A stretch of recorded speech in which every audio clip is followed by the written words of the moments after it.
folks, welcome back to the Z4 Coupe. It's going to be quite a quick one today, I think, and having said this in my last video, I'm not going to go hunting for a load of power. It's not an immediate concern. A few moments later.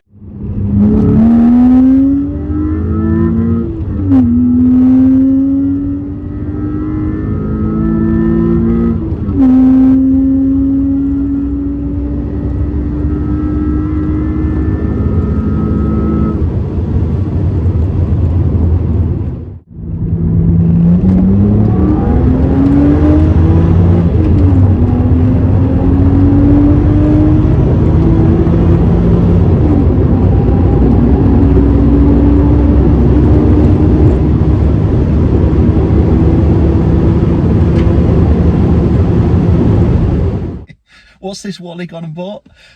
An intake, that's it. So having said I wasn't after a load of power, what I have been doing for quite some time is following the work of Bruno at BDS Motorsport, like just about everyone that owns an N52 car.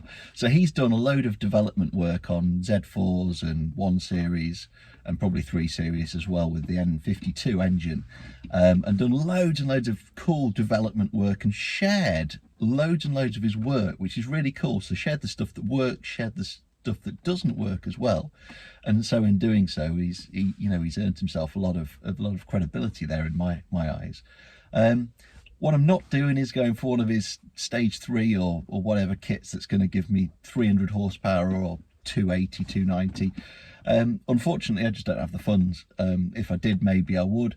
One thing that I will keep in mind with this car is I don't want to add any additional stress to the engine. I'm not directly saying that those kits would, but I'm just really mindful of it. I don't want to add any stress to it. The MX-5, you know, we added the cams and the ITBs, and all of a sudden it's burning a lot of oil. And we see that across a lot of those cars, so it's not that car specific, and I've got no idea what these N52s are like if you run a bit more power, but not something I'm looking to invite super quick. So I will be quite cautious perhaps with power improvements. It would be really nice to do full breathing mods and a remap, wouldn't it? That would be great. Of course, no exhaust manifolds for the right hand drive Z4 N52. If there was a sensibly priced manifold, I'd have one of those on there fairly quickly, but sadly not. So the air filter, Bruno at BDS, by the way, I don't know Bruno at all. I've never spoken to him bar just sharing the results of this test that I did, so no affiliation whatsoever. The air, what does he call it? An intake kit. So I've been looking at this for a little while, and it seemed to be the most sort of cost-effective increase in power for this car. Very modest. Bruno says, or his dyno says with the kit, it said 255 rounded before, pop the kit on 268, so 13 horsepower, which I think is pretty bloody good for an intake.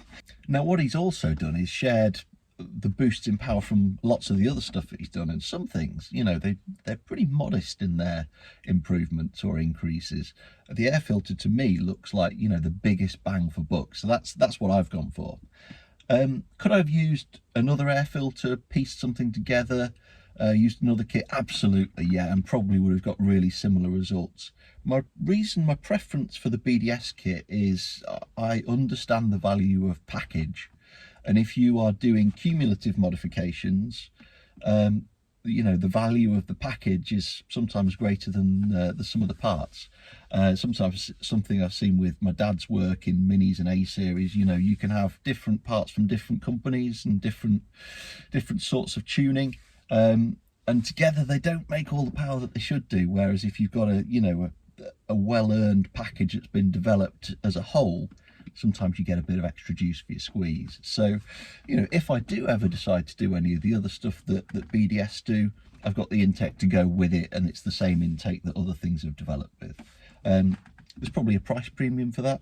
So I jumped on it as soon as the kits were available again and paid significantly less than what they're currently advertised for. So the price at the moment is £480.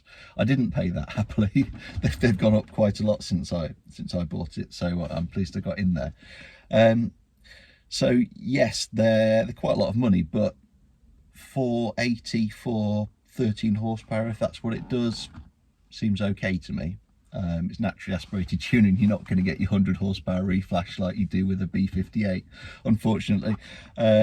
So, you know, you've got to pay your money for your horsepower, but I think anyone that's tuned NA and gone very far with it will know that 500 quid for 13 horsepower is probably on the money. Like I said, I didn't pay that happily. So what I did do, got it fitted to the car, very easy, you know, essentially it just bolts to the throttle body. I think the throttle body's there. I didn't really take much notice, to be honest, but yeah, I think it's just old bits off, bolts up to the throttle body. I think it's a mass airflow meter on these sensor on these cars. I think it's MAF.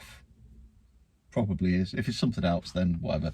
But yeah, it comes with a nice intake elbow with the MAF sensor mounting point, so it's direct fit, really nice and easy. ITG Maxigen filter, so good quality filter.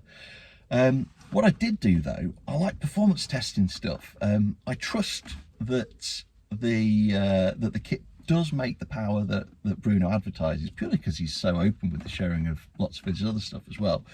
But I just wanted to see, you know, what's the difference. I'm bolting it on my car, did some testing before, did some testing afterwards. What's the difference? So I used my old V-Box for this, and benefit of living in Lincolnshire is we've got lots of runways and stuff, and most of them are disused nowadays because World War II was a long time ago.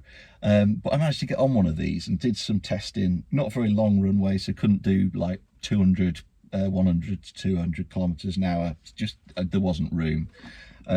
So I did some testing. I'll put the stuff on the screen and probably leave it there for a little while because lots of individual increments tested. The first test was done between about 11:15 and 11:30 in the morning with a display temperature on the car of 11 degrees Celsius.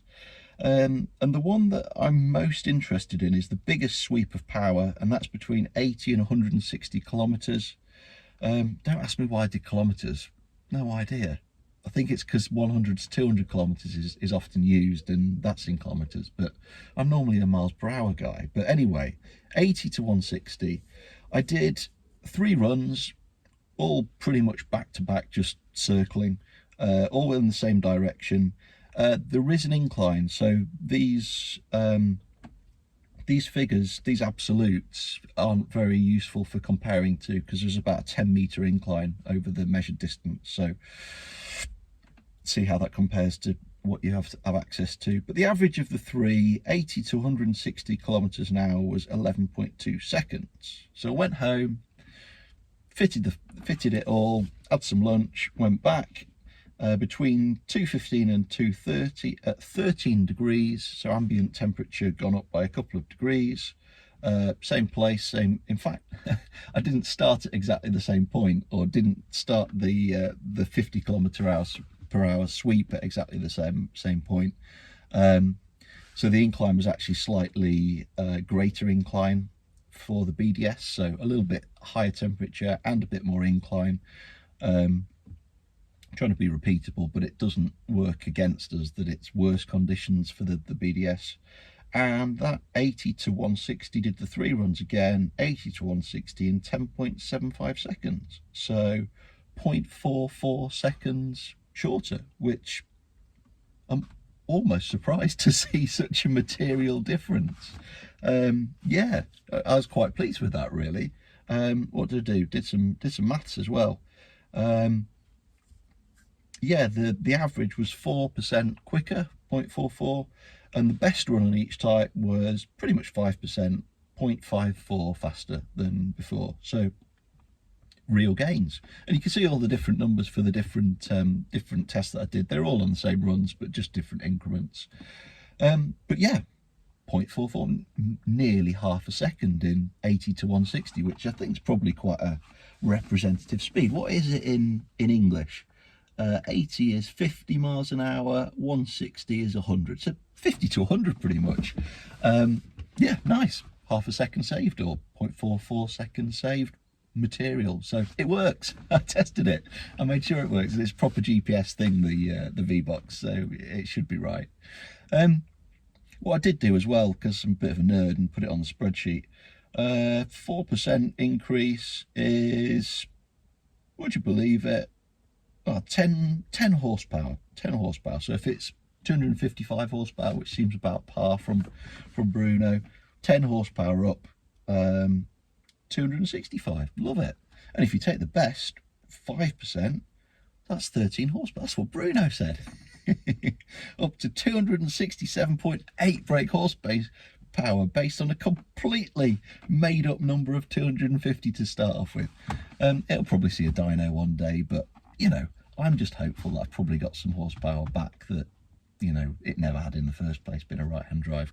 Now I'm on record, I really like the sound generator noise that the N52 SI makes with the bits of foam removed that you remove. I really like it. It's pretty full on for a, you know, fairly normal road car. It sounds great to my ears. However, it sounds great when you're giving it some, but when you're mooching around or when you're cruising, it's just a bit loud for me. I'm a bit pipe and slippers, to be honest, but yeah, it's just a bit loud for me. So I was interested in changing the intake for that reason. Wanted to just quieten it down a bit at a cruise. There was also a resonance that annoyed me a bit when you are giving it some, and perhaps you can pick it out in a clip that I'll play.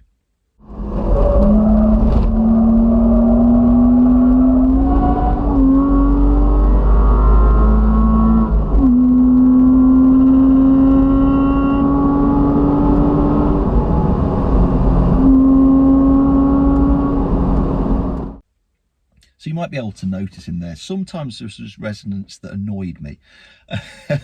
And so I was thinking, oh, shall I change it? I was really worried about removing too much volume and making the car feel less special because of, you know, taking away some volume through losing the sound generator. Honestly, I have lost a fair bit of volume. The car, to me, doesn't sound as exciting anymore. It sounds, this is going to sound stupid, but or obvious or made up, but it sounds more like air rushing into an air filter now. It sounds perhaps a little bit harder, but it's just not as loud. So it's a shame to have lost the volume up the revs. I've lost that resonance that annoyed me, so that's good. And it is so much more tolerable, you know, when you're lower revs and just cruising along. So object to the exercise, add a bit of power at the same time, making the car more usable and more enjoyable. Success. Real shame to have lost the volume. I did actually reach out to Bruno when I shared these numbers with him and said, you know, is there anything I can do to increase the noise? And he said, we could have made it louder, but we would have lost performance in doing so. You know, the purpose of the production of the kit, you know, we're trying to optimize power, and unfortunately that's at the expense of sound in this case. So, you know, give with one, take with one. But for me, I think the car's better for having this filter. I have tried to sort of jerry rig a bit of a sound generator thing. Not really worked. I think I might extend the pipe a bit towards the front of the cone, just so it captures the noise from the cone directly and through the sound generatory tubes. Oh, I don't know. We'll see what we can do, but you know, it is what it is. We've lost a bit of volume at high revs. We're happy for saving the same volume at low revs, and we've improved performance. What I will say as well is, you know, once you do get into fourth gear, once you get past, I don't know, 70 miles an hour, the increase in performance is quite noticeable now. Much better than I ever expected from just changing an air filter. But yeah, it's quite noticeable. It feels like it gets on really well after that. So it'll be interesting to see how that translates at the track. Any more power mods in the near future? I don't think so. Unless there's a nice exhaust manifold solution. I think you can buy a gravity exhaust manifold that are produced for the 3 Series or the 1 Series and modify them to fit around the steering rack or whatever gubbins it is in the Z4. That's a possibility down the road. Don't know, but for the time being, just got the air filter in, probably give it some spark plugs. Woo! Maybe it'll gain 1 horsepower with some new plugs in it. But other than that, you know, I'm concentrating on the chassis, making it handle, making it reliable for the track, and going to enjoy it fairly soon. So I'll catch you on the next one, and take care.